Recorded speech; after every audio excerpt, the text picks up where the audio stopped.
Gaano po yung naging impact nito o nagiging impact nito doon sa lalo na doon sa katubigan doon sa ating environment, specifically doon sa Mm, katubigan natin, itong mga mm, reclamation projects na ito?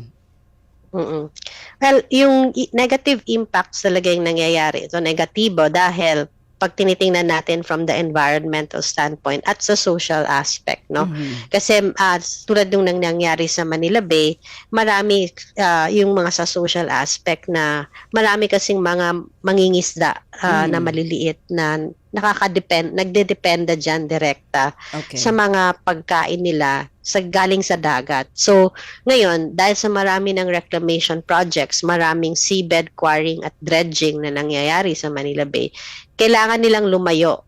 Mahirap yon kasi mas mahal ang gasolina at uutang pa sila. Pagbalik nila, konti pa yung babalik nila. So, tumulubog sila sa utang. May ibang mga local residents na fisher folks na nakatira sa area na tinatambakan, tinataboy, pinapaalis sila. So, maraming nadi-displace na mga Mm. local fisher folks. So, Okay.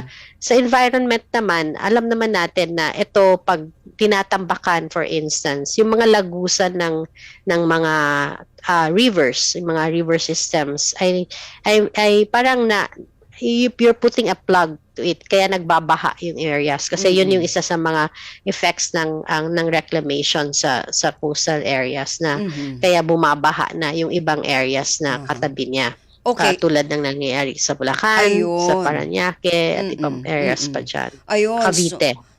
so ah, posible pala yung mga sinasabi na yon ng mga taga Bulacan, taga Pampanga na kaya Mhm. bumabaha sa kanila ay dahil nga doon sa daanan kasi nga ito itong lugar na ito ng tubig.